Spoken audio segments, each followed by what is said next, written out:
Thank you. So I'm very grateful for the invitation to speak today. I'm very pleased to see from the attendance list how many friends and people who I know are present, and I'm very grateful for the very generous turnout and for the kind words of introduction.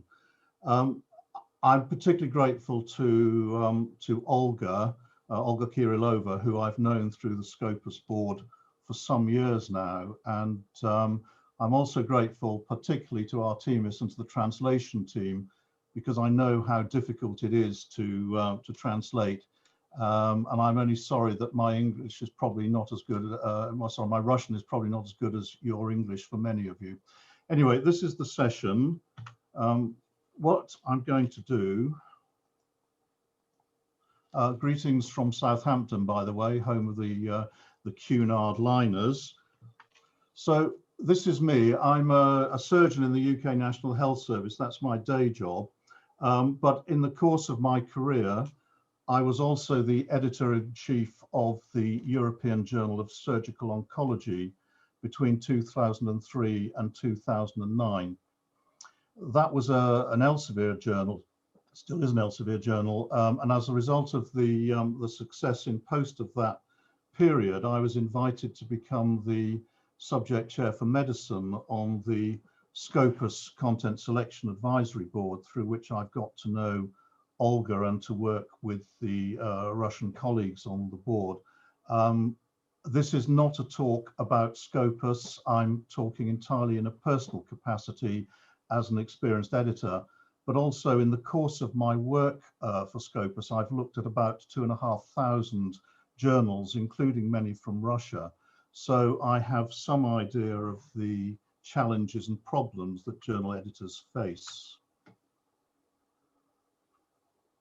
What I want to do today is to have a fairly relaxed and friendly meeting. I don't want to sit and talk without interaction, A, because my voice will not stand it, and B, listening to my own voice is very boring, particularly on Zoom. This is an extraordinary technology which we're all learning to use, and I think we must be grateful to the Zoom designers who've built it for us. Anyway, what I want to do is to talk about an introduction to medical journal editing, first of all, and that's about 30 slides, and then have a question and answer session. Now, some of it may be very easy and obvious, but I thought if I just worked through the subject area, we could throw up the ideas and questions, which I know many will have. There's probably many things I haven't covered. There's probably experience and answers that I can give to any questions that you have. But equally, I don't claim an infinite knowledge of the publishing industry, so I may not be able to answer all questions. Depending on time, and I may have prepared too much this afternoon, I'm then very happy to look at the wider publishing landscape, because if you are an editor of a journal or a publisher of a medical journal, the world is changing very rapidly. In fact, it's taken me the last week in preparing this preparation just to check on my own knowledge and get it up to speed. It's a very complex area out there, and we can talk through some of that material and again have a question and answer session. But I don't want to overrun. I'm very conscious that sitting listening to a long talk is not ideal. So I'm also happy to continue on the Zoom platform after the end of the formal session, or indeed, if we don't get far into that second half, perhaps Olga would arrange a separate meeting and we can all get together, because Zoom makes it so easy now. Okay, so what I want to talk about first is the art of journal editing. And I call it the art because it is not a science. It's dependent on the personalities of individuals, the personalities of the companies who publish. There's all sorts of complexities in it, and each and every individual in this industry and as editors and publishers will have their own experience and their own views. So before we go into the detail of publishing, I just want to talk in general terms about personality and personal literary development. And I've deliberately chosen 4 very famous Russian historical figures in publishing and academic activity, because you need to have a personality which understands excellence in communication and writing in your native language. Irrespective of writing in science, you need to be comfortable in communicating well in your native language. You can learn a lot about the role of an editor by using the internet these days. Most of the major publishers hold seminars and publish a lot of information about the detail of being an editor.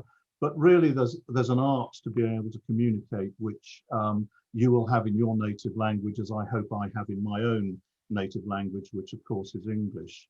Then there's a whole artistry to learn about academic writing, what works and what doesn't work. There's a process which you can go through which develops your editorial skills, perhaps by writing simple case reports, by getting involved in peer reviewing, by then joining a journal as an associate editor, and eventually progressing up that sort of career ladder into to true editorship. But you need to have a general understanding of your subject field, so you need to read widely about the subject in which you're editing, look at past journals, look at journals from other publishers in your field. And you also need to have a wide view of the world and life, I think, outside your subject field, because that way you can make connections between ideas and you can enrich the journal which you're publishing and editing by the content. You also need to be able to think strategically. So you need to be able to generate a vision for where your journal is going, for how you interact with your market and the people who are going to contribute to your journal, and to be able to think about how you're going to steer and direct your journal in the future. And part of that strategic thinking is understanding the landscape of publishing, which is why I will go on the second half of this talk to introduce some ideas around that subject area. So excellence in writing is a very key element of publishing a good journal. And it's always important when you think about any essay you write as a student, as an undergraduate, as a postgraduate writing a thesis, to consider how easy your manuscript is to read. Now, many manuscripts that you will receive in English, and I'm sure the same happens in English, in Russian, are complex documents. They're not well laid out. They use too many words. They are just difficult to understand. So it's very important in scientific writing and editing and in medical editing, just as in any other form of communication, to use clear, short, simple language and grammar to communicate your ideas. I've introduced the word précis, which is a French word. It's a skill that I was taught at school by a very good English teacher, which is the skill of reading a complex text and of taking out the key ideas and shortening the text down from 1,000 words to 100 words, or 3,000 words down to 500 words. So it's a very useful skill for an editor to be able to read a document, pull out the key ideas and say, right, this is how we want this document to be presented, and this is how I want it written. To get a visual impact from writing, short paragraphs, generous use of headings and subheadings, I think is very important. The way the article sits on a page is very important, because it's the human eye and brain reading that article is the key to the impact of the article, and the visuals are very important. Now, I find it very useful to draw the skills that quality newspapers and quality magazines, so in the UK, I read the London Times every day and I read The Economist every week, because they have styles of short, concise, impactful writing. If you're publishing a newspaper, you know how to write headlines that grab the audience attention. The well-written magazines in the English language, Time magazine, Economist magazine, but I'm sure you have your similar journals in Cyrillic, will give you an idea of how best to write well, because the commercial journals and newspapers and magazines have to capture the attention of their readers on every page. Similar thoughts and rules really apply to the presentation of graphics and data visualization. We all know journals which have huge tables with lots and lots of data on them. It's very difficult to read compact, high intensity, high density tables and charts. So wherever possible, cut out the unnecessary material, use informative graphics, use simplified tables, and consider setting word limits, say 3,000 words and perhaps no more than 4 or 5 tables for a paper, because if it's too much, it will lose the attention of the reader. And I have a phrase which I like in English: less is more.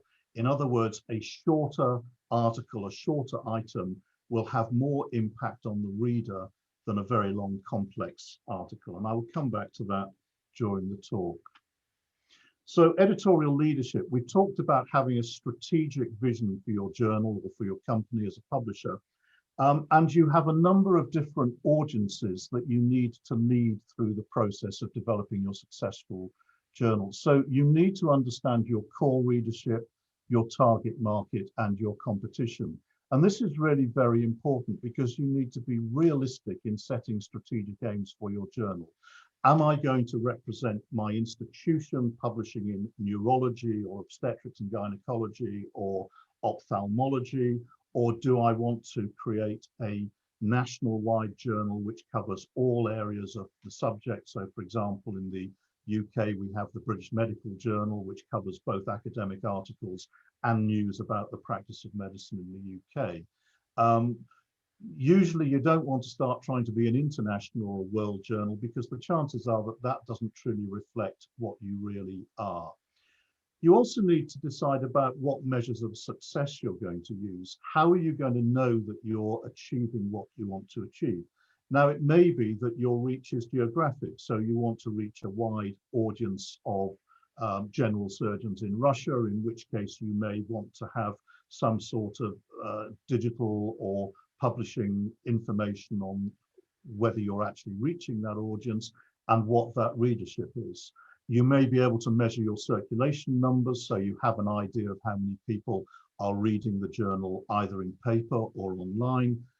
You may want to use bibliometric measures of success, impact factor, whatever, and I'll come back to that later on. Or you may need to engage or want to engage directly with your authorship. So you may want to use surveys, send out electronic surveys asking questions about what it is about the journal they find useful or not useful. And then, of course, you can go to altmetrics. This is the measurement of social media activity. How many people have posted likes about your journal or adverse comments? Most important thing to say about academic publishing is you need strategic patience. You're not going to see success in months and a few years. It's something which takes years and possibly decades to raise the standards of your journal to a highly competitive journal on the international scene, for example. And remember, some of the most famous journals in medicine, for example, the Lancet and the New England Journal of Medicine, have been around for over a century now. So you do need to have a long view and not to try and do things which compromise the reputation of the journal in the struggle to get rapid rise in your bibliometric measures or so on. We've seen a lot of games played in the Scopus board where people use fraudulent techniques to increase their citation activity, for example. There are things called citation cartels where people will say, you cite us and we'll cite you, however relevant or irrelevant the content that they're citing is. And as part of this editorial leadership, you need to think about succession planning early on. You need to develop a strong editorial board and a strong reviewer planning panel so that you have strength in depth as the journal develops.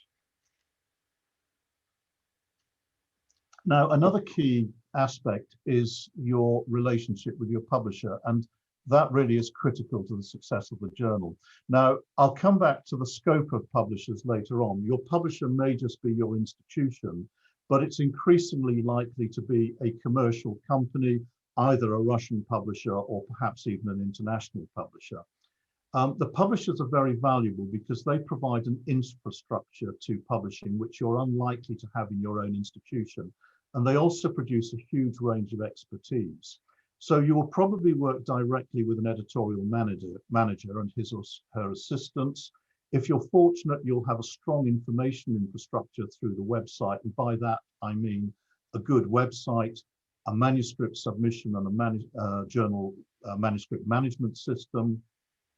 You'll hopefully have support infrastructure in the form of offices, experience, of legal advice, and you'll also hopefully have access to reviewer panels and experienced editorial board members. So for example, a large publisher like Blackwell or Elsevier will have a large database of reviewers and editorial team members. You also need to be realistic in understanding the resources available to your publisher or your institution. It's an expensive process publishing a journal, and resources are always limited. So you have to work within the financial realities of whatever your publishing environment is. If you're looking to choose a publisher, then you need to do due diligence. You need to be sure that the publisher is ethical and trustworthy. And I'll talk at a later stage about predatory and suspicious publishing. You need, in that case, to understand the impact of business and the importance of business within the environment in which you're working as an editor. And you need to be sure that your work as an editor allows the business model to be financially sustainable. In other words, you have to understand how the money flows through the system in order to pay for the publication, to pay for the website, and so on. So some more thoughts on strategic considerations for medical journals. It's back to this idea of knowing what your journal is about and what you're trying to achieve with it. So first of all, your journal may be very specialized. It may be a journal of ophthalmology or obstetrics, gynecology or whatever, or you may genuinely want to produce a multidisciplinary journal from the outset. And I have no strong views on either model. It really depends on your circumstances and the situation. For example, you may want to publish all of the medical academic output from your university or from your city or from your region or country, or you may want to be much more specialized and compete with other specialized journals. You need to think about the content type. I mean, research seems self-evident, but are you just going to focus on clinical casework? Are you going to focus on review articles? Are you going to have small animal experimentation, for example? Are you going to also carry news about what's happening in your subject area, which may be developments in particular institutions? It may be obituaries of well-known people in the field. How can you make the journal more interesting by bringing in relevant content to expand your content coverage? It's then important to decide whether you want to be, or what your coverage wants to be, whether you want to be local and institutional, for example, a particular health university, a particular society. Do you want to represent a national organization or body, or do you want to be a regional journal, for example, in Europe or Commonwealth of States or wherever? Or do you want to be truly international and have your content on a worldwide basis in multiple languages for multiple readers around the globe? I think the issue of institutional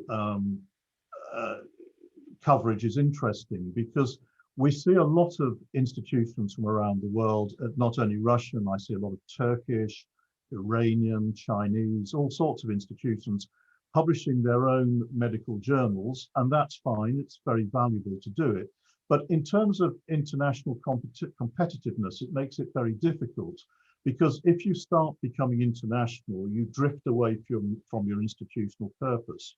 And also by publishing an institutional journal, you actually focus the range of the authorship down fairly narrowly. So in terms of institutional journals, it's very much more difficult to compete internationally. And given the number of journals in the world now, I would, as a personal preference, like to see more cooperation between institutional journals to make more national champion journals rather than a lot of smaller journals. But that's a personal view, and others have a different view. So in other words, do you want to be competitive, or do you want to work in partnership with other local journals? Do you want to help develop national champion journals, even if it means losing some of your own independence? The next word I've chosen is credibility. Do your plans match the title and the aims of the journal? So, for example, we see many institutional journals from around the world, although not necessarily from Russia, where the institution suddenly becomes globally ambitious and starts publishing content which has no relevance to the original institution or the owners or the publishers at all. And so the content expands, but it becomes more and more irrelevant, and the consequence is that the journal itself loses its credibility. Corporate ethics is important. We hear more and more about publication fraud and predatory behaviors and so on. And there are predatory publishers out there, and you need to be sure that you understand what are the principles and practice of good ethical publication. Because if you can't lead on ethics and policies against malpractice and so on, then that will cascade all the way down your business model. Important also, particularly from institutions, is to ask whether you have strong support, governance and oversight for the journal. Do you have a supervisory board, whether it's the dean of your university or a senior member of staff who is supporting you, guiding you and advising you and agrees with the direction which you're planning to go?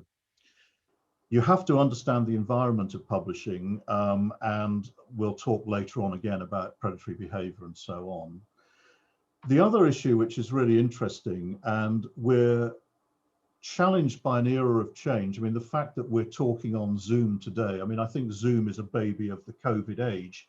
Before COVID, we didn't really use Zoom or Teams or any of the other conferencing systems at all. And yet here we are today talking across Europe with time zone separation, and yet we're all on the same page with no significant delay. So we're in an era of technical change, but that change is making a huge difference to publishing. There's a lot of market disruption. And I don't think any of us really understand the future of publishing. We're living sort of hand by mouth, year in, year out, as these huge waves of change come upon us. So you have to be flexible in your thinking and understand that a fixed idea of the future will not work, because next year will be very different from this year. The other thing is to understand is what is your freedom of action. And this really relates back to the support, the governance and the oversight for the journal. What are the opportunities that you have, but what are the realistic constraints in your particular role, in your particular journal, in your particular institution, or with your particular publisher? In addition to having a strategic view of all those issues, you also need to consider the management of people. So as the editor of a journal or an aspiring editor, you need help and advice from above. So you need a senior member, a mentor or mentors to help you in your work. If you're fortunate, you will have a supervisory board who represent the interests of the institution or the society which you're editing for, who will help you and guide you in your work. And you also need a team of productive, effective and proactive associate editors. Now, these are the inner core, your local subject specialists, perhaps 3, 4, 6 people who will help you with the true workload of editing the journal. Then beyond that, you have your editorial board, which is a much wider group of people who may be selected because they're famous names in the field. They have helped your journal in particular ways. But many journals accumulate huge editorial boards of people who you know are not really contributing very much to that journal. And you need to think about actively managing and rotating your board, perhaps giving 3 to 5 year tenures to individuals so that you can keep the board involved and contributing to your editorial goals. Then, of course, you've got your publishing team. The most important people are the people who work in the office, who support you, do the daily grind of administering the journal. They're very important as well. And if you're very fortunate, your publisher will produce a good administrative team for you, but you may have to develop that team in-house within your institution. Your peer review panel is another dimension, and I'll come back to peer review issues and how to manage the panel later on in the talk. Perhaps most importantly of all, you've got to understand who your readership base. And I talk about the customers, but I mean both the authors, the people who are going to write for you or would prefer to write for your journal to another journal, because they always have choices, and your readers. So I've said talk to them. That may involve lots of different techniques: email contact, surveys, get out and about in the conferences. So go to the ophthalmology conference or the general surgical conference or what have you, and actually try and understand what people think about your journal and how they use it. One of my real interests is optimizing manuscripts. I think a lot of inexperienced editors just either accept or reject manuscripts. If you've got a small journal, you can do a lot to improve the standing of the journal by proactive working on manuscripts. A lot of manuscripts which are submitted first time round, irrespective of the science, are actually badly written. They're badly laid out. They say too many words. They don't speak in clear English in the clear expression in their native language, whether it's English or Russian or any other language. And so you have to be prepared as an editor to do some hard work on manuscripts to get them into a shape where they might be worth publishing or might not be worth publishing. It may be changing the title or advising on the change of the title, improving the abstract, improving the content, improving the conclusion. So if you're proactive, you will probably get a lot more out of your journals. You're looking for evidence of originality and creative thinking. Many manuscripts are what I call me too manuscripts. In other words, they're just the same as the next one that's come along. There's slight changes, but there's nothing really original that grabs the author or adds new knowledge to the subject area. Are they written clearly, but also are they written accurately? Do the conclusions match the information? Are the statistics accurate? Is the use of language and text and data accurate to what the journal article is trying to say? You need, as an editor, to think absolutely on your reader's attention span. How long is a reader likely really to spend looking at this article?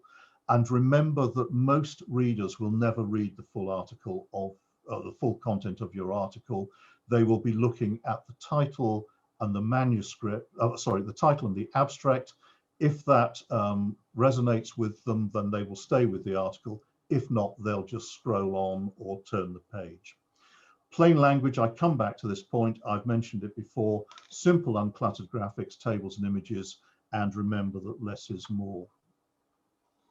I mentioned peer review panels, and here are a few hints and tips from my own experience. We all know that peer review is imperfect, but it's widely understood in the publishing industry. So there have been many attempts to get away from peer review, and none of them have really succeeded.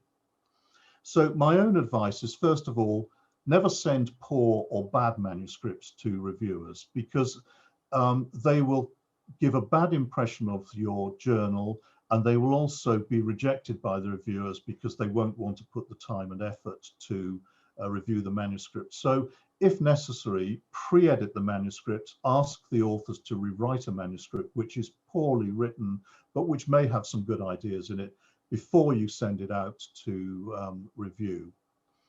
The next point to make is that many reviewers are very slow or never respond. So you need to set a time limit and don't allow the review process to block your pipeline. It's no good waiting 3 or 6 months for a reviewer to get back to you, because the reality is that 3 or 6 months later, they will have forgotten the original invitation anyway. So try and work to tight deadlines, and you will find a mix of people. There will be some reviewers who really enjoy the process, respond quickly and well, and those are the people that you need to use. Whereas reviewers who don't respond in a reasonable time limit, you can courteously withdraw the invitation and go elsewhere for reviewers. My other trick as an editor of the EJSO, the European Journal of Surgical Oncology, was to send out more review invitations than I expect to get back. So I might, for example, send out 4 invitations in the expectation that only 2 reviewers would get back to me. The trick is to use 1 or 2 tried and tested reviewers for every article, but also to use new reviewers chosen from the relevant literature, perhaps international reviewers, perhaps from further away from your home base, to use it as advertising to draw the attention of those reviewers to the fact that your journal exists. And if you send them good and interesting manuscripts, so you will have captured their interest. So I do recommend using the peer review process to advertise your journal. Good quality manuscripts advance the reputation of your journal, and you will all have different views on this, but that's my own feeling. So how are we going to find the beauty among the beasts, the really high quality manuscripts among the flow of manuscripts that you receive? What, in other words, do you want to publish? Well, keep to the aims of your journal by speciality and region. If you are in an unusual part of the world with different environmental or geographical challenges, then that will give you a unique selling point worldwide. So if you're discussing healthcare delivery in Siberia, for example, there are many environmental challenges there that we know about. That will be of great interest to a much wider readership. Try and find originality and material of real interest to your readers. And don't be afraid to go what I call off-piste, skiing off-piste, off the straight and narrow track, with novel formats and content, new ideas to keep people interested. Because remember, ultimately, you're in the entertainment business. You're trying to capture the time of your readers, which may otherwise be captured by Netflix or Amazon Prime or whatever your favorite TV or social media feed is. So you are up against not only other journals, but you're also up against demands on people's time. We've talked about ensuring that your manuscripts are concise, clear, and credible, and that many authors write very badly in their native language. So it's important to improve weak manuscripts. If you think that there isn't very much new in life and not much to write about, then think of how the global digital informatics revolution is changing our lives. We live in an era which nobody on planet Earth has lived through before. Informatics is making huge differences to all aspects of life. Technology, the genomics revolutions, many healthcare systems are under strain. So within a specialist area or specialist geographic region, there is plenty to write about how modern technologies, how new ways of doing things can help to improve healthcare for mankind in general and for your own local communities in particular. Another hobby horse of mine is choosing a journal title. Now, it's all very well to publish a journal titled Nature, which dates back to 1869, or The Lancet, which dates back to 1824. But in general terms, your title should communicate what your journal is about, given that most people will not understand the content otherwise. So the journal title should tell the world what you are.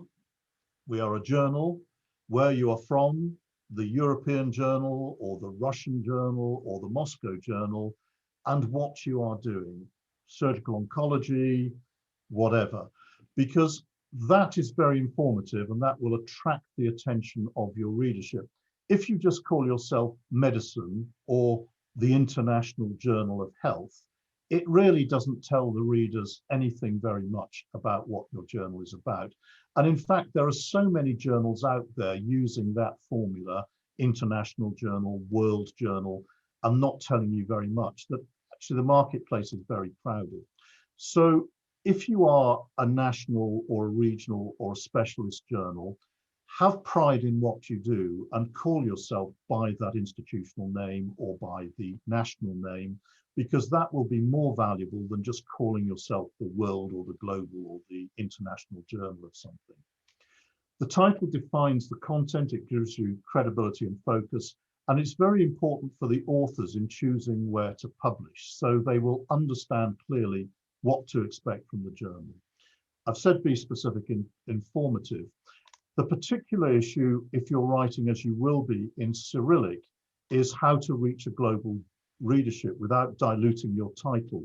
And I think the solution is to provide a subtitle. So use your Russian title because that's well established, you'll be known by it, but then find an English language subtitle. So for example, I've chosen here the Siberian Journal of Oncology, which was admitted to Scopus a few years ago. That uses its Russian title, but it also has an English language subtitle. So anybody who comes across this journal will understand straight away that this is a journal from Siberia about cancer. Now, I just pick on the Siberian Journal of Oncology for no particular reason, but it was in my site and it was convenient. This journal was allowed or admitted onto Scopus in 2017. We were impressed by many aspects of its presentation. It had a very good English language subtitle and website.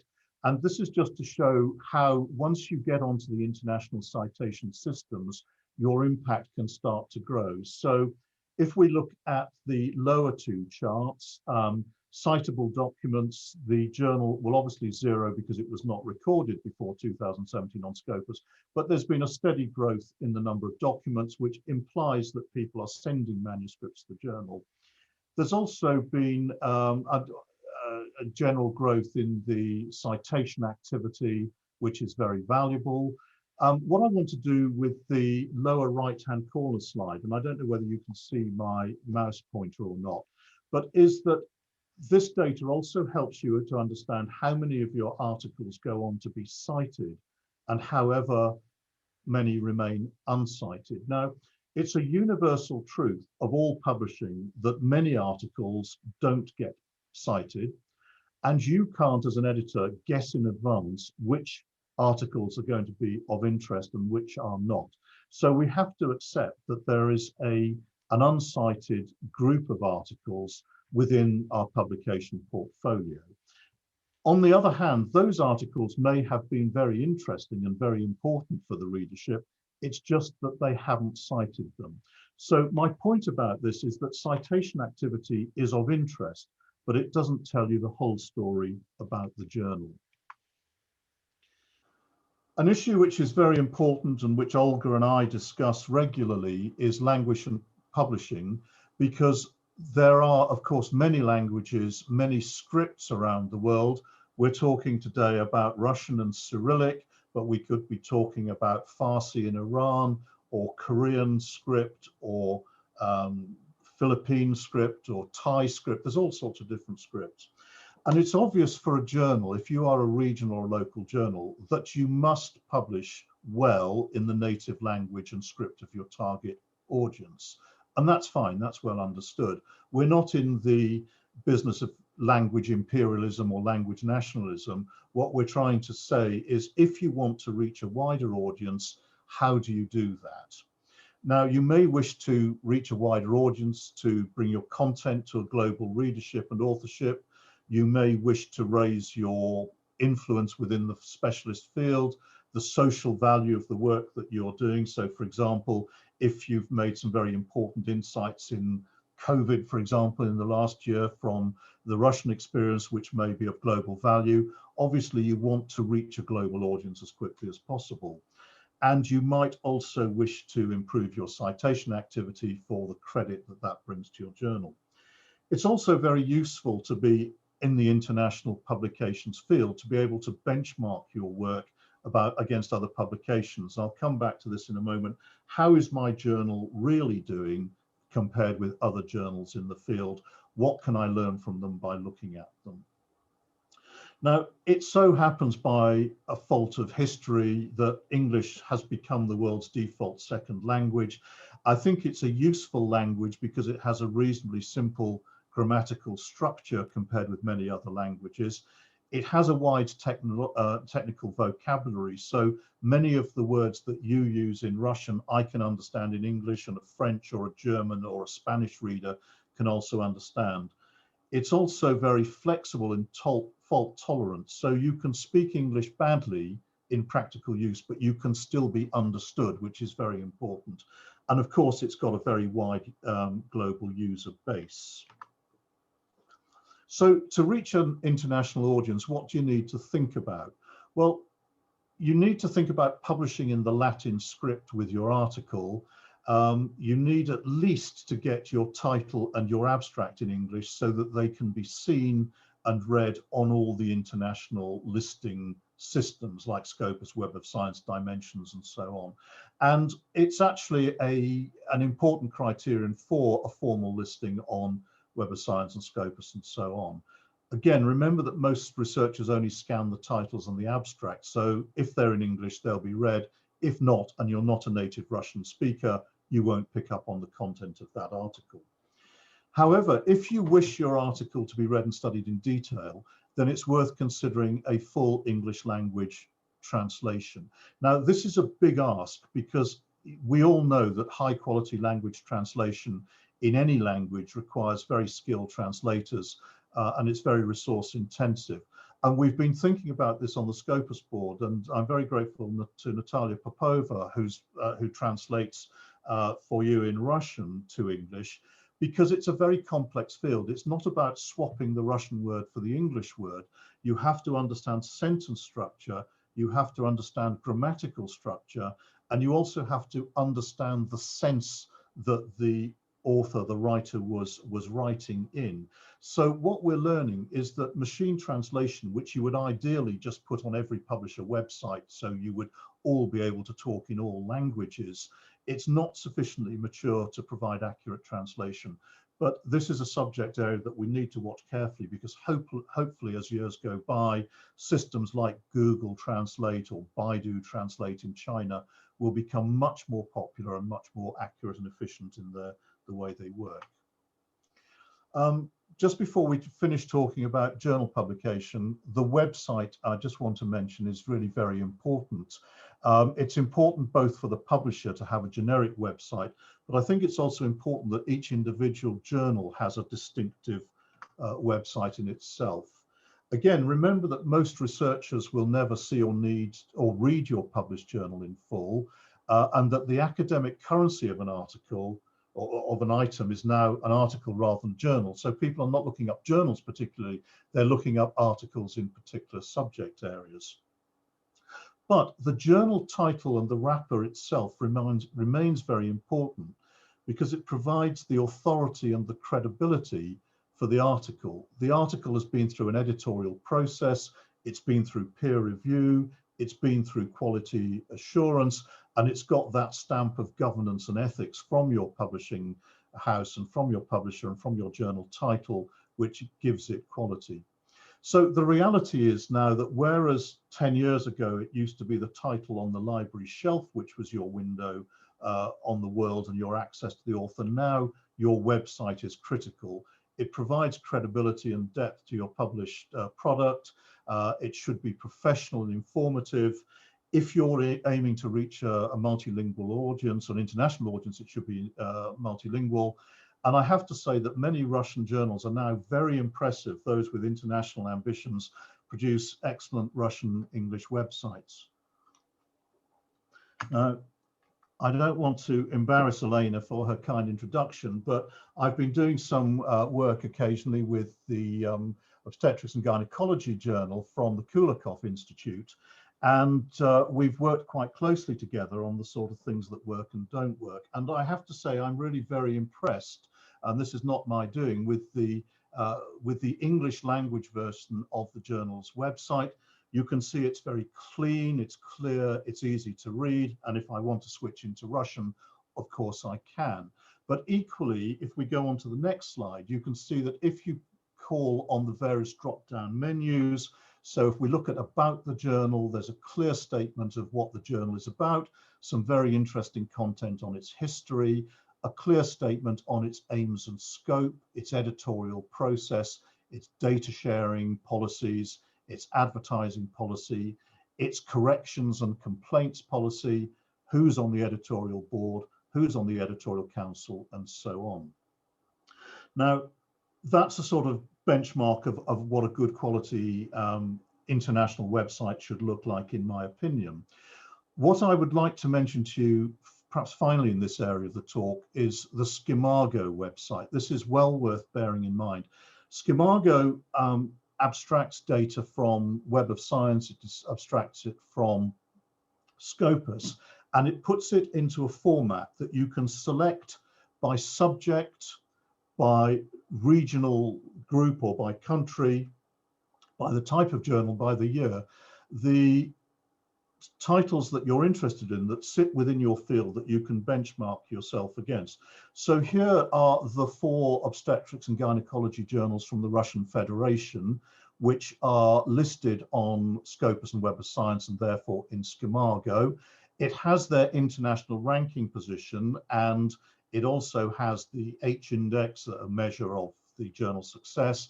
It gives you a number of documents in the pipeline. It gives you the total number of documents published over 3 years. It gives you the total number of references to other articles that are made by articles within this particular journal over a particular period. And it gives you the citation activity and various other data. So I put this in both to say that this is a very valuable tool, but it also helps you to understand where your journal stands in the international rankings. And it gives you an incentive to improve by comparing and contrasting with what other journals are doing, and possibly also to consider future partnerships and amalgamations to develop specialist regional journals.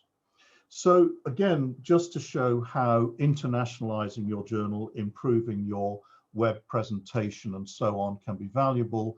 Here is again the Obstetrics and Gynecology Journal, showing it came into Scopus late 2016, early 2017, showing how that international citation activity is helping it to increase its citations and the number of documents which are submitted to it. So I think that's probably enough talking from me for a few minutes. That's my thoughts on successful medical editorship. There's probably lots of things you might like to discuss. And shall I hand over now to the facilitators to take over?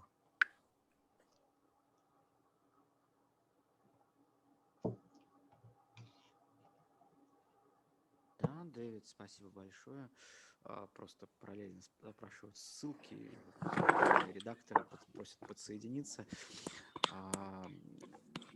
На нынешний момент в чате есть вопросы пока нет. Если у аудитории... What I would say is... Yeah. I'm very happy for a copy of the slide collection to be distributed to any.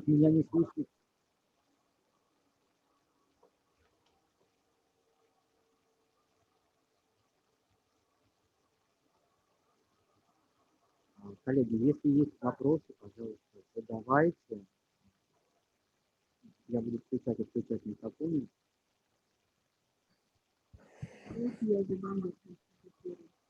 Дэвид, скажите, пожалуйста, вот как вы видите вообще перспективы российских журналов среди медицинских журналов, среди журналов международных? Вот я понимаю, что вы много перечислили, что нужно нам делать, а вот какие-то основные такие серьезные моменты, на которые надо обратить внимание нашим журналам, потому что вы очень много их уже увидели. И я знаю, что вы принимаете наши журналы, надо сказать, с таким, наверное... If there are no particular questions at this point... С авансом. Да, какой-то аванс вы делаете все равно нам, но мы бы хотели, вот вы же видите сейчас, что в Стимаго у нас журналы медицинские. So I think the best thing is then to go on to the second part. А что нам надо сделать для того, чтобы все-таки... Okay.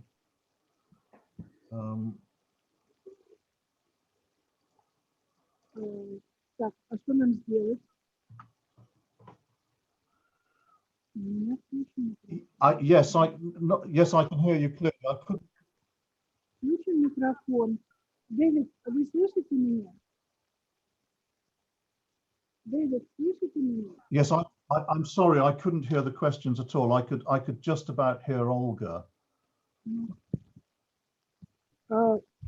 So what the question? А сейчас слышно? Сейчас лучше слышно. Yeah, okay.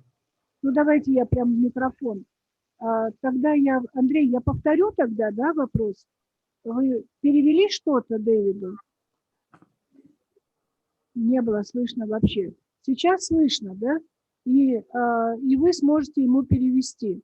Повторяю вопрос.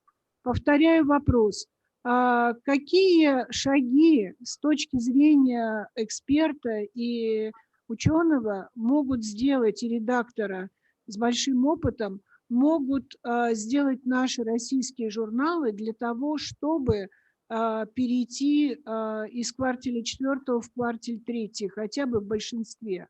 Потому что сейчас, вот почему сейчас у нас журналы в основном в 4 квартиле медицинские, и что для этого нужно сделать?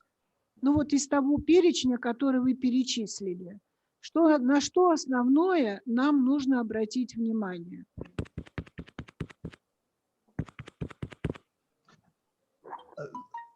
There is no easy answer to that question because there are many factors at play.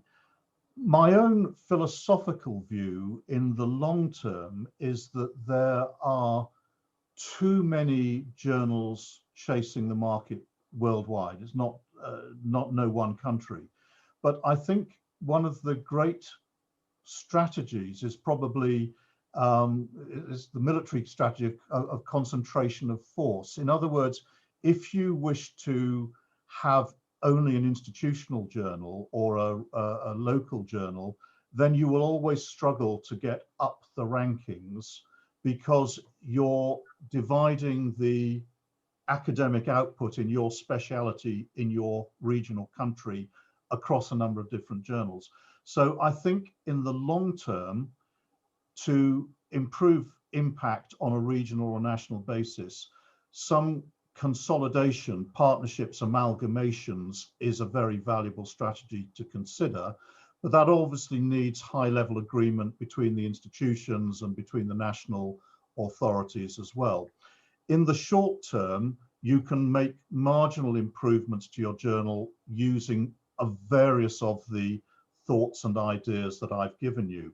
But I think the most important first step is actually to be on that list at all. So if we go back to this slide, the great thing about this to me is not that these journals are in the Q3 or the Q4 listings, but that they are there at all, because now you are able to discuss what it is to take to go up the rankings. Don't forget that these are international rankings, so that if you're only really publishing for a Russian obstetric and gynecology audience, which is perfectly reasonable, then you may always stay down in the lower levels of the rankings. But if you want to develop a Russian national champion journal or a Chinese national champion journal, then amalgamation and consolidation of those journals may be a way forward. As I said to you earlier, there is no magic single solution or single answer to how the journal improves. It has to be a whole series of things, and you have to decide at what level you are looking at the problem. Is it a national level? Is it an international level? Is it a regional or local level? So I hope that answers your question.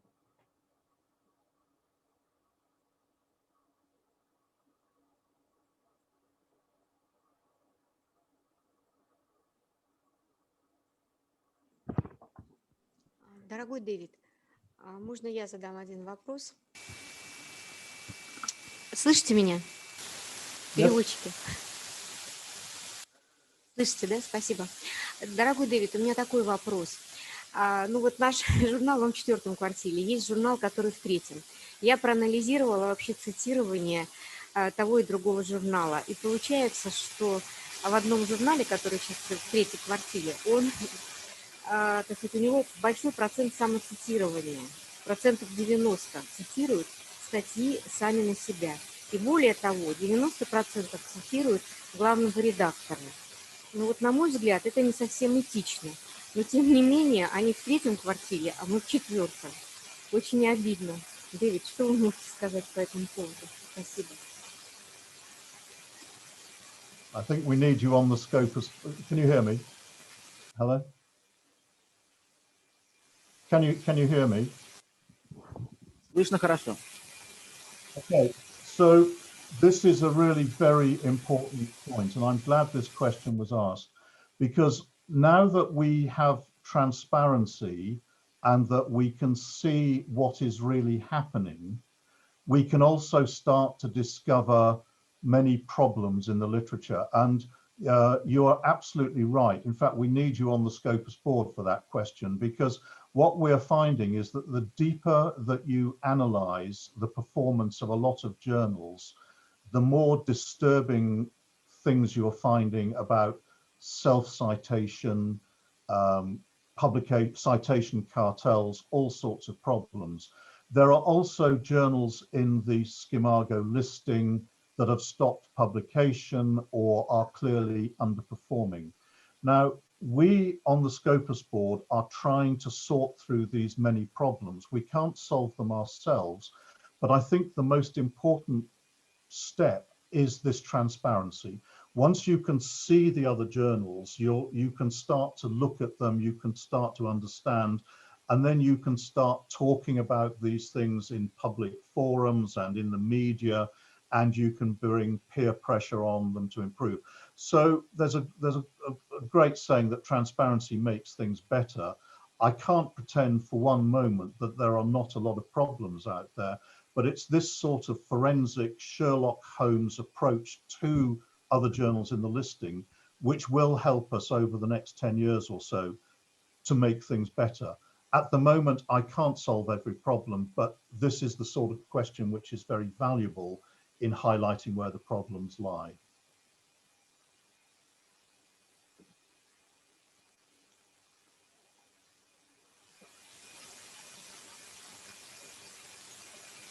Спасибо большое. Можно еще такой вопрос? Вот в связи же с этим. Да, можно, например, на обсуждение экспертного совета вынести вопрос о том, чтобы как раз учесть вот эти, я понимаю, что есть там процесс evaluation и все прочее, да, есть вот эти показатели, которые самоцитирование в том числе учитывается, и журнал по этой причине может быть исключен, и в том числе журнал первого и второго квартала тоже может исключен быть из Скопуса по этой причине, по отсутствию цитирования, по метрикам, короче говоря. Но если вот сейчас Scimago, Scimago и Scimago Journal Rank и SiteScore, они показатель самоцитирования не учитывают. А вот, например, Web of Science они учитывают и приостанавливают, как только договорное цитирование возникает, сразу приостанавливают расчет импакт-фактора. Вот можно ли как-то обсудить это с экспертами Scopus и с командой Scopus, как можно учитывать в метриках вот эту вот проблему?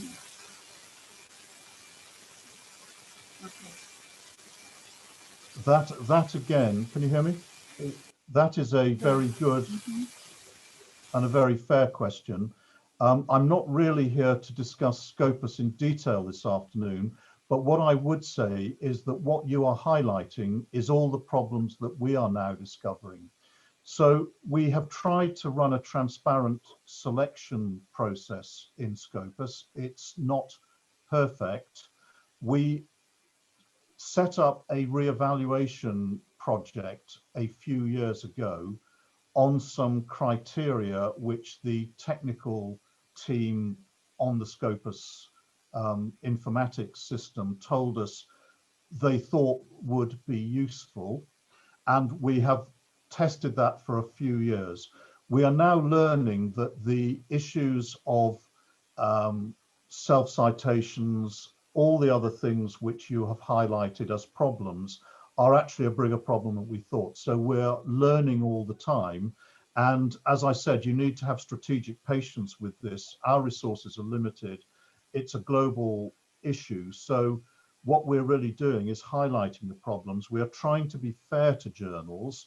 So if you are reevaluated, the issue is not just the quantitative data. We will look at the journal very carefully and try and be as fair as possible. And where editorial boards engage with us and want to work with us, we try and be very supportive. We also depend on our colleagues on the national boards, like the Russian board, to help us with that. But it is a very complex problem, and in a way, I think that in terms of global informatics and digital publishing and getting it right, we're still at a very early stage of evolution of the technology. The points that you make, though, are very, very fair. It's impossible to do the right thing all the time for everybody, but we're trying to make it as open as possible to ensure that as we move forwards, things get better, but they're certainly not perfect at the moment. Спасибо большое. Коллеги, есть еще вопросы? Не стесняйтесь, задавайте. Пожалуйста. Какие хотите, любые вопросы, которые можно обсудить.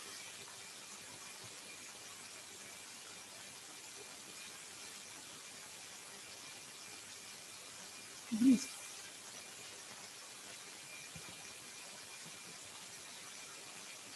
Дэвид, слышно меня? Yes. Слышно? Значит, что касается названия журнала, хотела бы ваш совет услышать. Значит, один из наших журналов, который наша организация издает, называется «Ведомости научного центра экспертизы средств медицинского применения». То есть журнал носит название организации. Организация у нас уникальная, она занимается, единственная в стране, которая занимается экспертизой лекарственных препаратов в рамках их регистрации в Российской Федерации. То есть в данном случае в журнале отражаются статьи экспертизы качества лекарственных препаратов, та, которая проходит, и, естественно, эффективность и безопасность. В данном случае идет и фармацевтические, и медицинские науки. Но вопрос в том, что не все знают, что такое за организация. В основном это производители лекарственных препаратов, хорошо известны нашей организации. И, возможно, вот не такое высокое цитирование не дает нам дальше продвигаться. Что бы вы посоветовали? Нужно ли, либо больше, может быть, информации на сайт разместить в журналы? Может быть, название журнала изменить?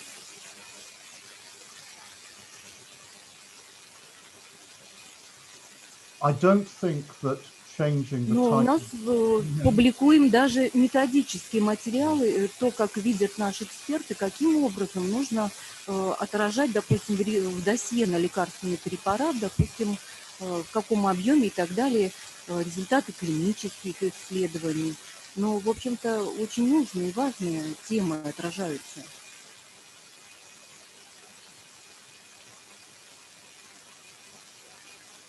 It sounds to me as if your journal is very important for the community that you serve. And it also sounds as if it may well have content which is of great interest to the international community of specialists as well.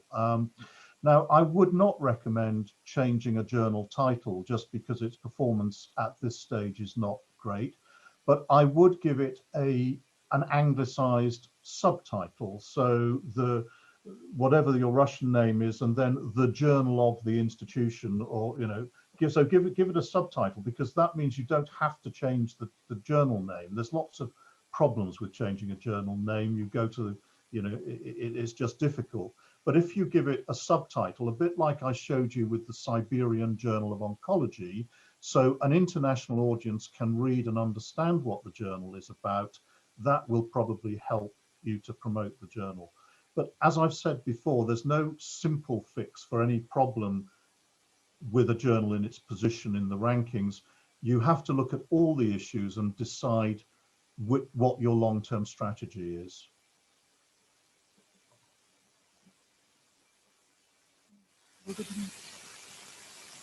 Спасибо.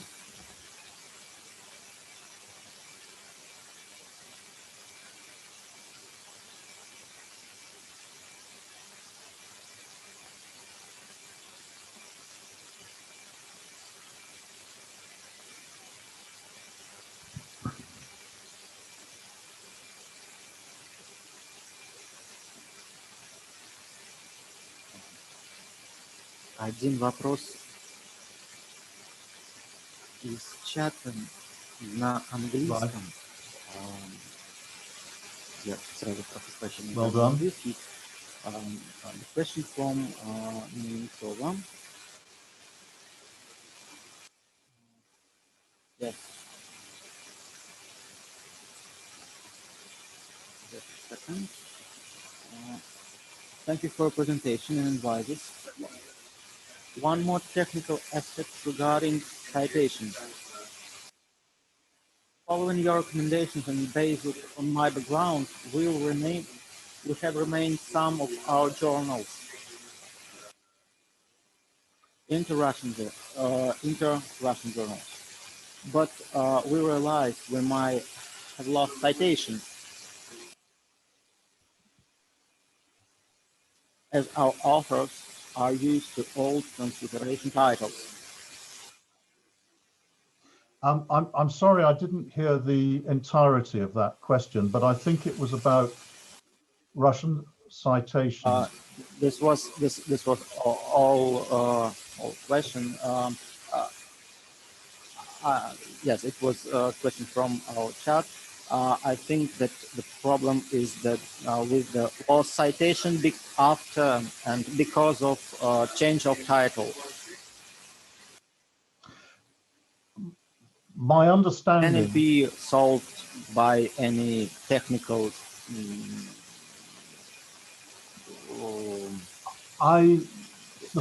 updates from Scopus or some other types? I would have thought technically. Мишиев Вячеслав Данилович для установления более плотного контакта по сотрудничеству с журналом «Психиатрия, психотерапия, клиническая психология». Я, собственно говоря, за этим и звоню, чтобы с вами коммуницировать для того, чтобы наши, так сказать, взаимодействия были важными и качественными и для вас.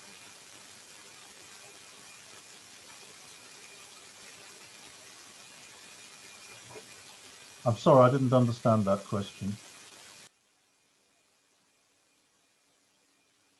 Давайте я по-русски задам, а вы транслируете Дэвиду. Вопрос был от директора издательства «Медиасфера». Вопрос касался ситуации, когда после смены названия журнала в соответствии с рекомендациями Дэвида часть журналов теряют цитируемость, потому что авторы по прежней памяти продолжают ссылаться на статьи в журналах со старым транслитерированным названием, не новым переводным, а со старым транслитерированным. Можно ли это решить каким-то техническим способом?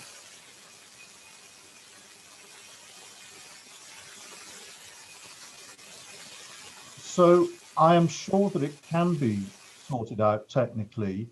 I think the answer is not in my control. This is why we recommend using subtitles rather than changing the title of the journal. But it must be possible to find a solution to this. Perhaps if you could present Olga Kirilova with an explanation of the detailed problem, then we can forward it to the Scopus technical team and see if there is a solution, because this sounds to me as if it's a problem which does need to be solved.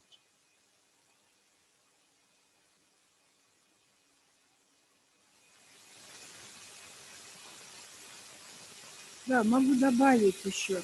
К этому я знаю эту проблему, действительно мы пытаемся ее решить. Дело в том, что в Скопусе журнал был сначала русскоязычным транслитерированным названием.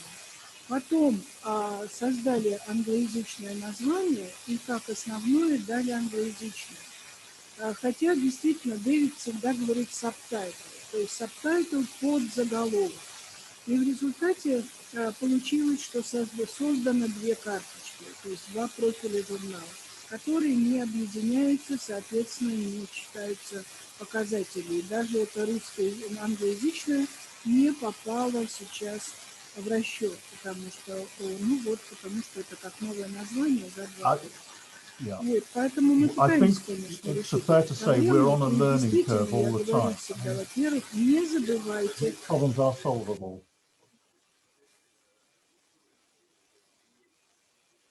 Да, да, да, можно решить, конечно.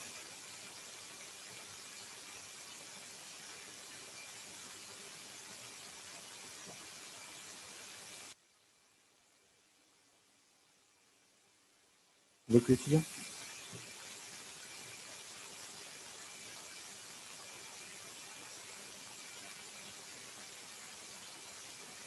I'm very conscious that we've now been talking for an hour and 15 minutes.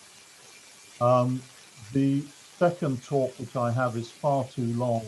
Если вопросов больше нет, мы будем просить Дэвида перейти ко второй части выступления.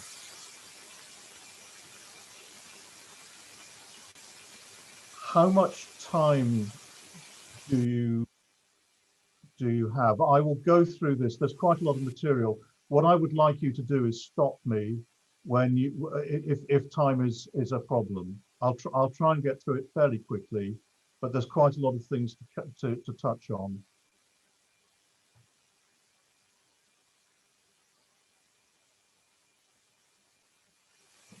Спасибо. Будем следить за регламентом. Do stop me. Okay.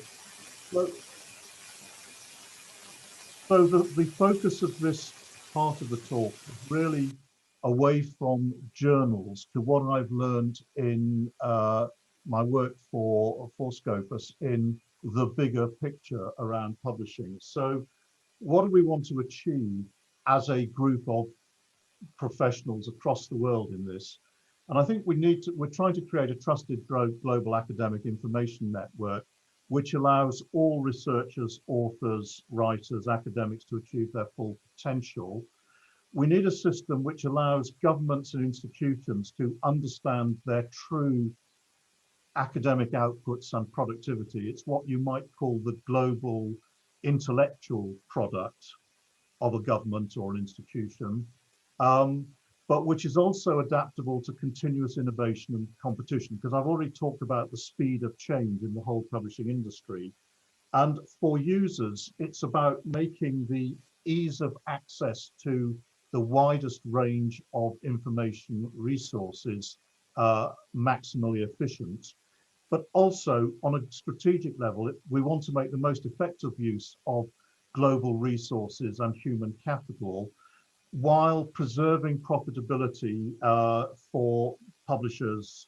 Because if you don't have profit in this story, then you don't have the incentive and investment to the money to put into innovation and technology. So there are all sorts of completing forces at work in this general global perfect world that we're trying to describe. So if we look at the global landscape of publishing, there's all sorts of different components. There's journals, there's many different human factors, there's pressures to collaborate and greater partnership between institutions and countries, there's the interest of publishers to consider, there's the resources and investment available for modernization, that's always a limiting factor. And then there's a huge number of other factors in the system. Are there enough IT designers who understand the needs of bibliometrics and so on to be brought into the industry? What about the infrastructure providers, the people who provide the networks on which the internet works? There's education, publishing knowledge, and so on and so forth. So it's a very complex industry. This could be global airlines transmitting COVID around the globe in 2019 and 2020. But in fact, it's an internet map of global connectivity between the major cities in the world.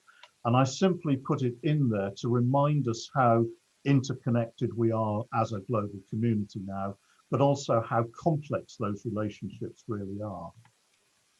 So we're living through an era which it's an incredible privilege to be alive in the sense that in the 60 years that I've been on the planet, we've moved from no digital to a hugely digital world. We're going through an evolutionary period, which we might call the infocene, if you like. And we've moved from dinosaurs to the space station. Every global citizen is under a constant barrage of information, digital overload, if you like, and the human brain has to be very selective to manage that overload. Information systems we know are in continuous evolution, so a year ago, or 2 years ago, we would not have been on Zoom today. We would not have even been able to consider having a meeting of this nature. There's huge flows of data from print, electronic systems, visual, auditory, mass and personal media, television, whatever. And we all as individuals have a limited amount of time in our lives to pay attention to all of these things that go on. On a daily basis, we get tired at the end of the day, and we have a variable short and long-term memory for things which interest us. So if we look at it in a sort of Darwinian sense, every speaker, every publisher and every broadcaster is in perpetual competition for the attention of an audience. And in the flood of information from social media, internet, TV, books, magazines, iPhones, journals are actually only a very small element of that. Since 2010, which is a sort of benchmark of when the digital revolution really took hold, there's been a massive growth in academic authorship. There have been huge increases in the number of publishers, new entrants, and including predatory journals. There's been a huge growth in publishers and journal articles and journals themselves in the field. There's been a growth of citation systems and directories. There are new ways of pulling academic information together. There are new systems which are like infrastructure underlying the publication industry, systems like Crossref, ORCID, Publons. There's the university e-print and preprint systems. There's plagiarism checkers and any number of new systems. So if you look at a typical journal website now, you may see a listing of all of these different systems with which that particular journal is associated. And then, of course, we've got a range of professional associations which help us with what we do: the Committee on Publication Ethics, the World Association of Medical Editors, the European Association of Editors and so on, Science Editors and so on. So it's a very complex world out there. I think most of us feel like that most of the time. Certainly at the beginning of the week when I started preparing this talk last week, I certainly felt like that as well. So the medical publication landscape is very interesting, but it's also very complex. So why do we publish medical journals? Well, we want to communicate information on health to a local, a regional, or a global audience. We want to advance professional education. We want to ensure fast, accurate, and effective updating of global knowledge. And the COVID experience has been quite extraordinary, I think, for the whole planet. We want to promote the work of individuals, clinical teams, institutions, and organizations. We obviously want to preserve and to advance knowledge. We want to promote common standards of academic communication globally, which is what we're trying to do today. And we want to contribute beneficial change to health systems wherever they are on the planet. So that gives us a range of options. We can use word of mouth, which a century ago was probably the best way of communicating. We can use the public media, local, national, television, radio, newspaper, and so on. We can use the internet and social media.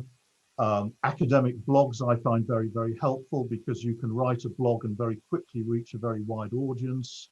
There are conference proceedings, of course, for international and national meetings. And then, of course, you've got the newcomers. You've got preprint servers like medRxiv, which I'll talk about in a minute. You've got university e-print servers, so you can publish straight onto your institutional website without going through the standard traditional academic journals. And then bottom of the list again, perhaps, is the academic journal. So the question is, why do we continue with medical academic journals in the digital age? Well, the most important thing is probably tradition. They're a proven model of professional communication and record. They've been around for more than 350 years since the original journals in 1665. For authors, they produce a standardized global medium of communication of scientific work. They ensure quality assurance through the peer review and editorial processes. They brand that work with the name and title of the journal. And particularly in the print they provided permanence of record in institutional libraries, in national libraries, and so on. For publishers, obviously, they provide the advantage of a branded and a profitable product, and they provide a financially sustainable model in a market of academic competition. So it gives you a fixed reference point in place and time, basically. But having said that, there's lots of changes coming through. The big data sciences are moving to the e-print servers, genomics, physics, astronomy, and increasingly now medicine as well are moving to the e-print servers. medRxiv, which is a preprint server for medicine, it's supported by the British Medical Journal, Yale University, and the Chan Zuckerberg Foundation, which is basically funded by money from the Facebook business model, is now a significant newcomer. And then, of course, conferences often publish their proceedings independently as well. So for publishers, the landscape has really transformed in the last decade. We've got all different types of publishing models. So you can be a self-publisher, you can publish on your personal blog on the internet, or you can pay to have a book printed. You can be a member of a professional society, which may publish its own journal or may work with a formal publisher to publish its content. Many, many university hospitals and academic institutions publish their own journals. And then you've got the corporate and the private publishers, which may be local, national, regional, or international. And then with the international publishers, we've got what you might call the old established publishers who are moving progressively from print into online publishing models. And then you've got the new international ethical publishers, which are evolving all the time and which are online only. And then at the bottom of the pile, you've got a large number of suspicious journals, predatory journals, which have either criminal or fraudulent intent and which give us great concern, even though they're sometimes difficult to define. Equally, for the authors, there are various types of funding. So there are free to author models, which may be subscription, or the society or the institution pays for the publishing, or it may be paid for, supported by advertising. And then there's the more modern models, which are the author, the institution, or the funder pays, which links into the open access system. So there's a conflict of interest here between what users of the global medical publication system want. If I'm writing a paper, I want internet information which is free at the point of use across the internet, which gives me the access immediately to it. I'm not really bothered who owns the source of the information. I just want to see the information itself. I want to get accurate and relevant search results as fast as possible. And this is the extraordinary science that organizations like Google have managed to achieve. I also want to be sure that I'm being given trustworthy content. I don't have to spend time wondering about its quality. Has it been quality assured in advance? I want to be able to use immediately and possibly to reuse the full article content. But I'm reminded as a doctor that what interests me is best clinical practice. It's often more important than bibliometric recognition. My reputation professionally doesn't hang on my H-index, it hangs on the last operation that I did successfully. So in the health community, we have to bear in mind that most people are not really bothered about health bibliometrics, but they're very interested in the quality of the content that they read. On the other hand, the commercial publishers want to be able to survive and prosper in a very complex and competitive world, which is increasingly dominated by open access user pays models. Obviously, they want to remain profitable, to stay in business, and to be able to innovate. And they want to use information technology to the best of their ability to reach the largest market at least cost for their products, the journals. And they also want to be able to sustain income. And this means all the time that charging models for content and access control are changing as well. Now, I thought I'd illustrate these changes. I mean, you can't really talk about anything, can you, without coming on to COVID, which has changed all our lives in the last year. And this is just to show, this is material from the Nature Briefing website, how coronavirus has just exploded in publishing terms in the last, well, this was through 2020. The problem you have here is working out within that that explosion of publications, what is of high quality and what is of poor quality, 200,000 articles in a year. And also note that there's been a very substantial growth in the number of preprint articles. That's the blue line. So these are the articles that have not been through peer review at all. And there are thousands of articles.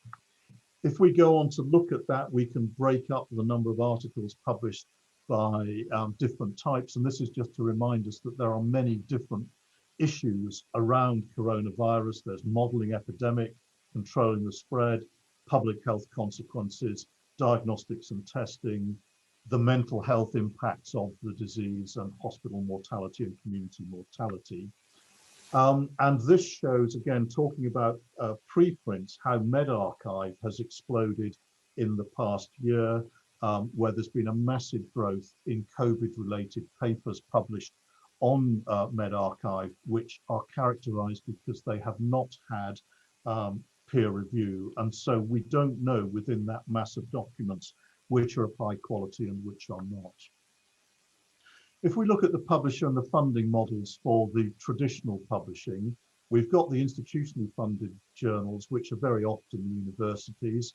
Then we've got societies. In my own experience, the British Association of Surgical Oncology funded the EJSO. Prior to 2010, most of the publishers used a mixed economy, advertising, subscription sales to libraries, society partnerships, bundling. Then from 2010 onwards, what I call the pay-to-publish model has increased dramatically. This used to be known as vanity publication, that's pride of publication, self-publication, but it's moved from being an unacceptable to a highly acceptable model in 10 years. And that's because the internet and the open access model have changed everything from 2010 onwards. And this is very interesting because the open access movement, which was a public spirited special interest movement to break the stranglehold, if you like, of the major publishers, to break the monopolistic library fees and profits of the major publishers, in fact had very considerable unintended consequences. The major publishers have survived, but they now make more of their income through article processing charges, which have been legitimized to the extent that some of the major publishers are charging up to £3,000, £5,000, large sums of money to publish your articles in the top journals. And the consequence of that is that if you pay to publish, your article has high coverage. If you don't pay to publish, then the likelihood is your article will not be seen or cited. And on the back of this change has been this explosion of low-cost, open access, clone and predatory publishers, many of which are coming from very unusual places. And Google Earth is one of my best friends on the Scopus evaluation process, because it's often very interesting tracking down the origins of a publication to where it actually is being published from. So the challenge to traditional medical publishing models, which you've all had to adapt to, is that now there is a very low cost of entry and distribution for non-traditional publishers. Predatory journals and publishers, we can argue about what defines them, but in general terms, these are publishers who sacrifice quality standards to take a larger market share. There's lots of issues that follow from this non-traditional approach. We, for example, don't know about what long-term archiving of digital content looks like. We know that if you go to the Library of Alexandria in Egypt, you can find manuscripts written on papyrus more than 2,000 years old. We also know that the floppy disk that you saved your thesis on 20 years ago is no longer accepted by a modern computer. So how long does digital content survive?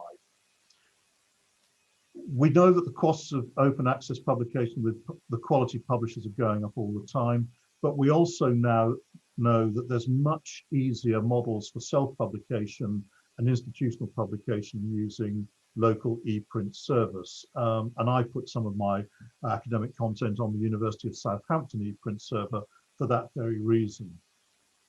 There's no agreed international controls and policy on copyright and web scraping, so we're seeing a lot of interesting battles between the traditional publishers and organizations like Sci-Hub, who present content for free. And we know that the strongest brands and journals and publishers will need to adapt to prosper. So this status of churn, like a storm at sea, is continual, and it's affecting everybody in the industry. Now, if we look at journals, again, there's been an explosive growth in the last 10 years. Now, this is just an example. It's health literature and infection literature, which has been identified via bibliometric analysis in a paper in the journal Globalization in Health. The details doesn't matter. The point is that wherever you look on the internet, there's been a huge growth in publications. Now, within that growth of publications, some of those journals are very ethical, honorable published by ethical, honorable publishers, and we can't really separate the publishers from the journals themselves. But there's also been this large increase in predatory journals, including a large number in health. And this particular article, which is attributed to the UK Economist Journal last year, estimated that there may be more than 10,000 predatory journals in the marketplace as well. And our challenge is to try and separate the bad from the good, and that's not easy. So what makes a bad or a predatory journal? Well, it's one that's not widely trusted or respected by its target community, or it's not well known. It may have a bad reputation on social media. Now, Beale's list has been terminated, but I think we all know what Beale's list means. It's a list of difficult journals to trust, and it's been taken over by Carball, a company which runs an analytics system. Usually a bad or predatory journal will have poor or non-existent editorial and peer review standards.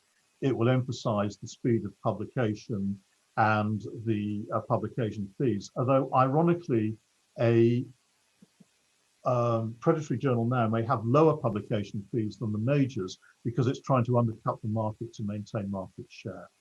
There will be a lack of transparency of the business model. There may be a given address which doesn't actually tell the truth about where the governance of the publishers is based. So, as I say, Google Earth can be very interesting for looking up where publishers are working from.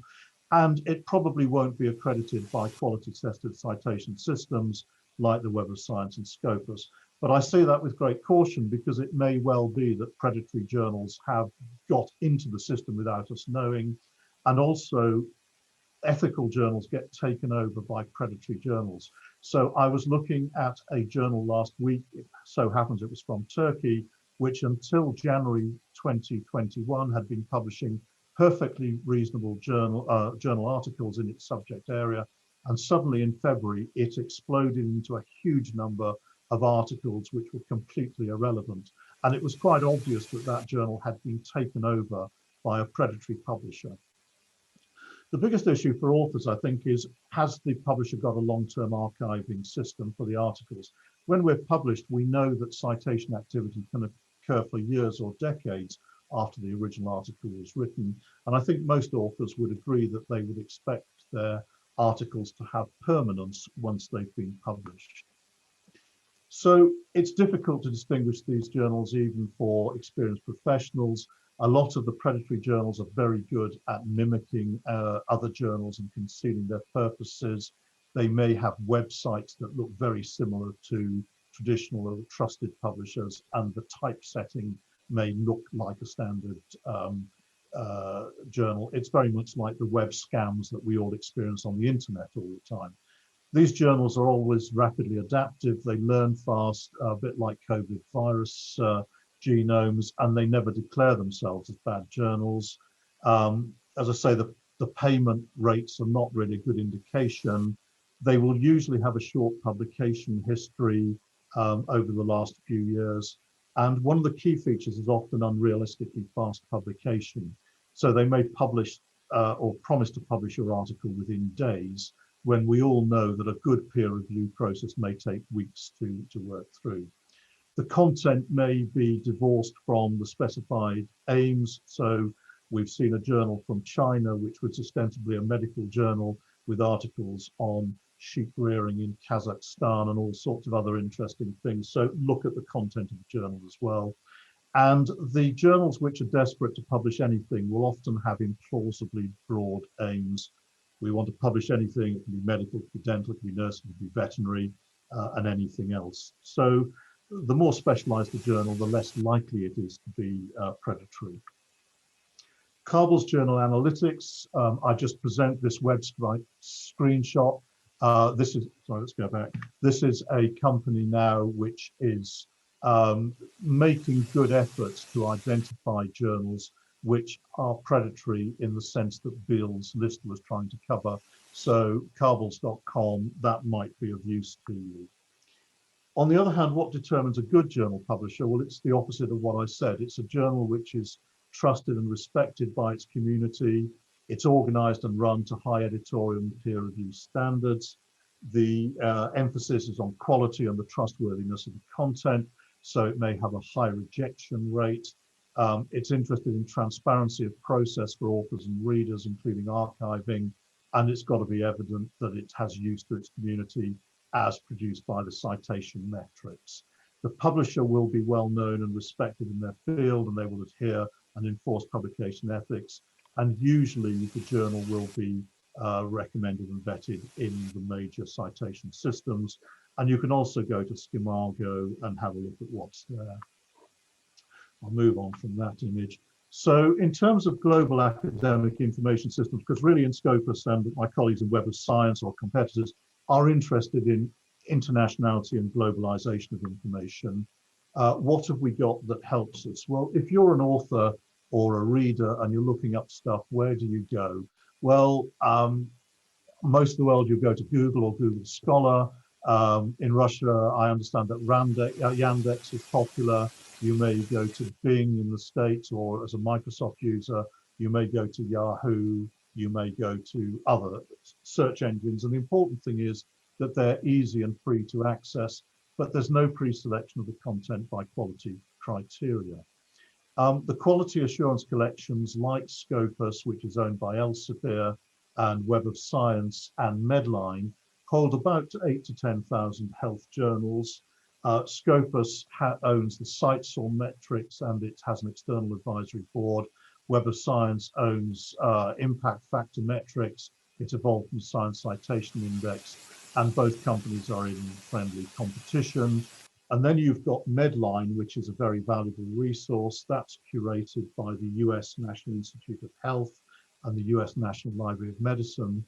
That breaks down into Medline itself, which is the main database. It lists approximately 5,200 journals, and it includes medical subject headings.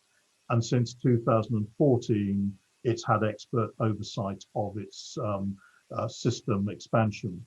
PubMed is a spin-off from Medline. That's the free resource for search and retrieval of abstracts and titles. And PubMed Central is a sub-collection of PubMed, which provides full text articles. So other systems that you need to know about because they're around and out there. ORCID, this is very important because it produces a unique identifier for every researcher. It's also evolving into a content store like PubMed, Scopus, and Web of Science. Digital Science is a newcomer relatively, which has a very large portfolio of academic information systems, and that's growing as a competitor to Web of Science and Scopus. ResearchGate is a self-populated data resource where you can publicize your academic persona and self-populate it with data. Unpaywall is a new attempt to aggregate open access content into one web portal. Kabul's directory we've discussed. The directory of open access journals will direct you to community curated open access content. And you've also got the Open Access Scholarly Publishers Association, which has an overview of open access standards. And I've talked about Schimago before. You've also got national and regional search systems. So you've got Index Copernicus, which is a Polish-based information aggregator. You will know much more than I do about Cyberleninka and Sci-Hub, And if you're in China, you will probably use Baidu as your dominant search engine.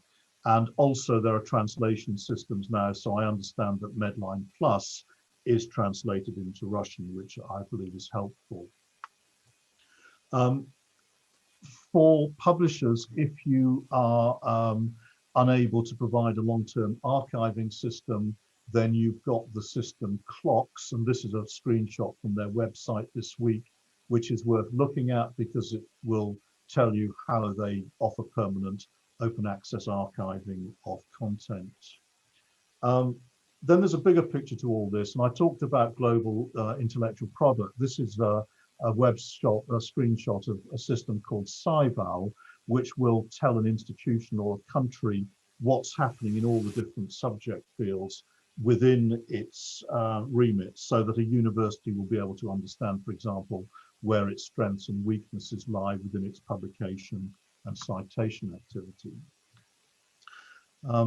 Open access, well, we've talked already about the fact that many publishers have moved to open access. Institutional funding is still present in the marketplace. Societies are subscription funded. And Дэвид, буквально 2 минуты еще. Would you like me to wind up now? Okay, fine. Well, I'd expected that would be the case. So what I'll do is stop talking now, because there may be one or two questions, and most of what I'm saying is all available in the open access world. So it really is going into greater detail in the things that I've already talked about. I could talk about bibliometrics at greater length, but I just want to make the point that it's a complex field and that there's no simple solutions in bibliometrics. So if you'd like me just to take one or two questions, that will be absolutely fine. That's a long session, and I'm grateful to everybody for staying with it. Дэвид, вместо пары вопросов просят еще 5 минут рассказа. Okay.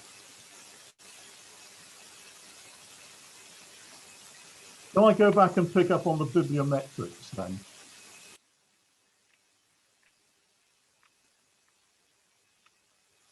So this is of interest because it's something that I think all editors need to think about very hard.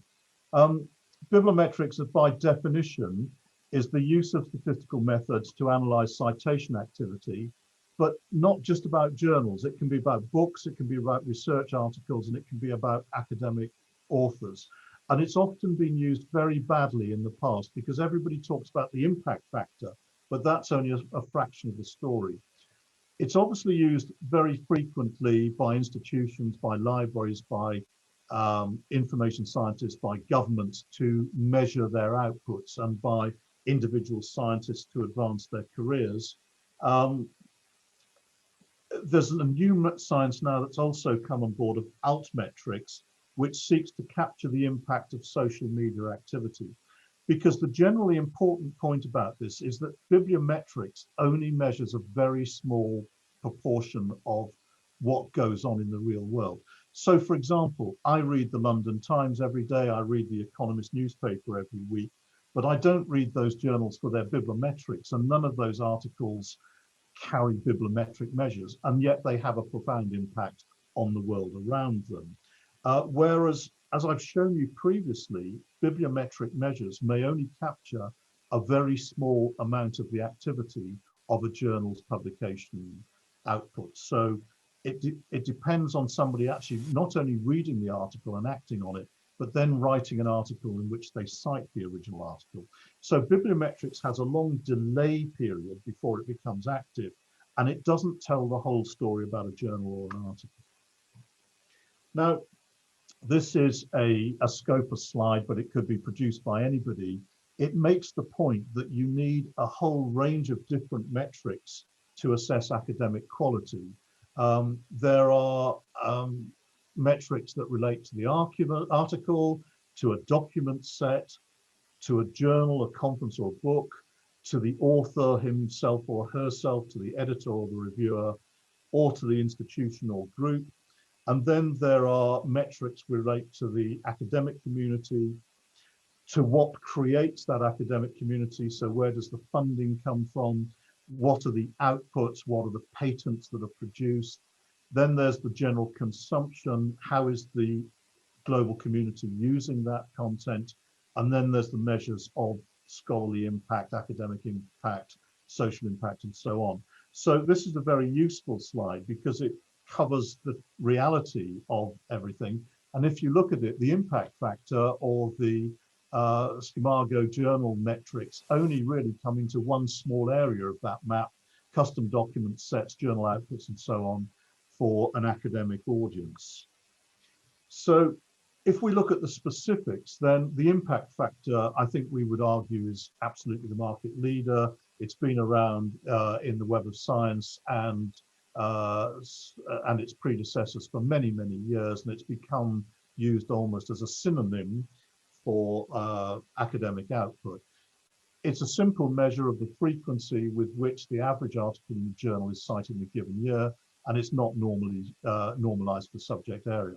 Cite score is a competitive metric from Elsevier, which measures the average citations per document over 3 years.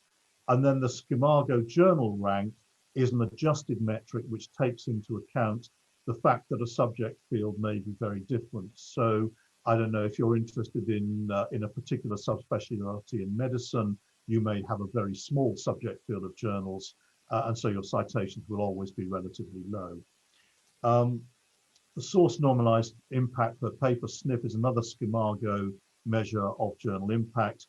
And then of course you've got measures like the H-index, which measure the productivity of an author, a research group, or a journal. And you can look up how those are calculated. And as I've said, there are many complex variants on this theme and many pseudo indices as well. A lot of predatory journals will publish very artificial impact data which you've never heard of before and you'll never want to hear of again. So the impact factor is still the market leader despite its limitations. Let's emphasize this point. What do bibliometrics not do? They don't tell you what my surgical output and what my complication rate has been for the last month or the last year. They measure many forms of creative and scholarly output, they don't measure many forms of creative output, particularly in the non-STEM subject areas, law, arts, the humanities. How do you measure the metrics of a great painting, for example?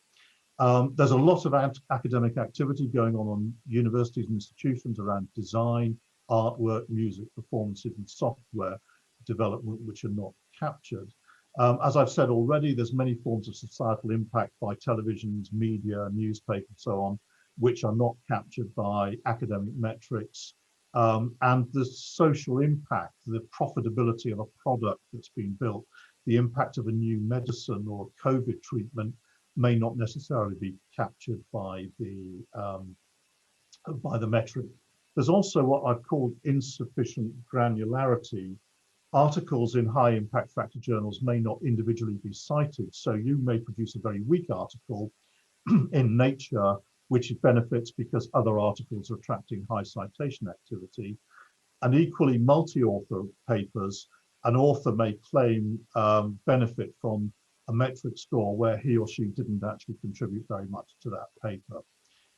So they're obviously very important to the academic community, but for most of us working in medicine and health, whose primary indices of success are not necessarily bibliometrics, they're not so important. Now, I just want to finish with this because Olga asked me about it when I published it when I showed it to her last week. So as individuals now, we have an academic persona which defines us in many different ways in which we need to know about. So our academic presence is about much more than just our citation activity. You will appear on your university ePrint service. You may need to be on systems such as Pure, which allow universities to assess your abilities in many different ways. You may have a reference manager system such as Mendeley, which allows you to manage your personal activity on the web. And then there are various other electronic reference systems that you might use as well. I mentioned ORCID. We all really need to have a unique personal identifier now. You need to go onto ORCID if you're not already in possession of an ORCID identifier, because that was what distinguishes you on the global academic network. And it also allows you to be distinguished from other people with similar names on the system. ORCID is also building its own content network now, which will be very interesting to follow. You may also want to export narrative about your research onto YouTube or social media, which will in exchange allow you to benefit from more citation activity. And then there's also systems like LaTeX, which allow you to typeset your own technical and scientific documentation. That's the website from ORCID, so by all means look it up.